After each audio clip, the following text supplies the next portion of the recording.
Entina nomezana fahafampony mpanjifany kosa dia nanapa-kevitra ny anitatra ny asa sahany ny salon de coiffure Myriam K.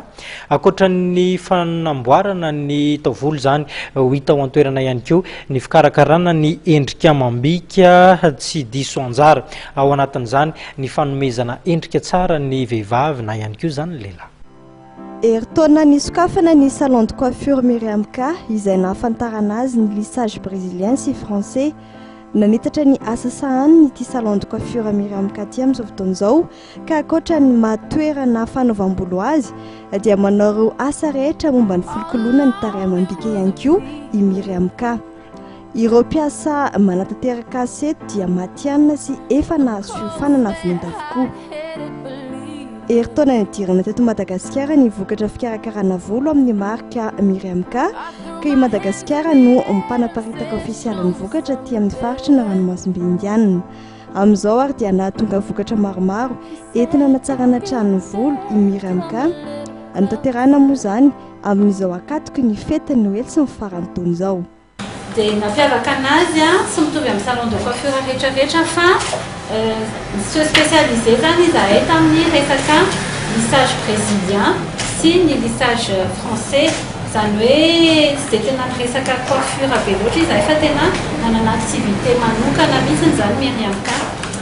Dia après an'izay an'izay be dia be ny expérience hita, be dia be ny client sy ny client tonga, be dia be ihany koa ny demande surtout cure, pédicure, no tarehy, no lissage, be dia be zany zavatra afaka atao. Ampahany ihany io satria ankoatra rehefa voalasa dia misy ny parfum pour cheveux, ny lac izay tsy mampiraikitra volo.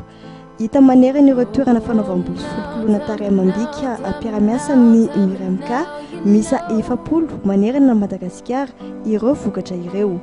Ho avy amin'ny herinandro ambony ihany koa ny gel ho an'ny lehilahy. Ireto tovovavy tsara tarehy amin'ny sary reto no nentina nanam-porofona ny mamatsiana ny vokatra Myriam K izay mety amin'ny karazam-bolo rehetra. Ary nanehoana ihany koa ny mamatianina ireo mpiasa eo anivony ity salon de coiffure et esthétique Myriam K ity. Expérience zay sy romana teo be dia be ny zavatra hitanay zany.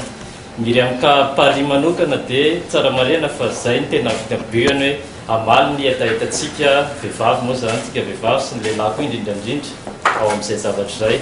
Tamin'ny faran'ity taona 2014 ity Myriam K namoaka gamme styline zay ny anarany. Styline araky ny fahafantarantsika azy hoe fanaovana style zany.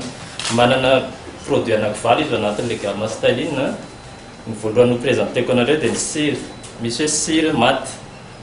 Manana cire izy ho an'ny lehilahy indrindrandrindra tena hoe anaovana anazy. Satria hatramin'izay vehivavy foana no nahazo tombontsoa tamin'ny Myriam K.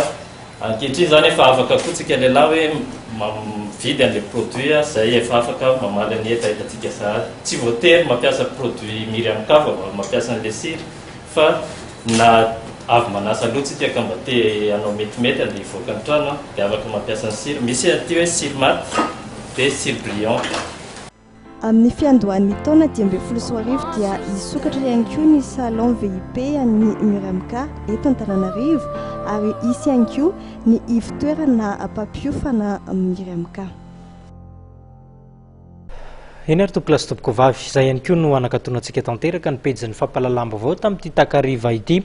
Isaorany ianao tsy nisaraka tamin'ny fahitalavitra Ma-TV ary tsy mbola isaraka amin'ny fahitalavitra Ma-TV ao anatin'ireo toy ny fandaharana amin'ny fanomey fotoana eto kosa tsika ao amin'ny rampitso veloma tompoko.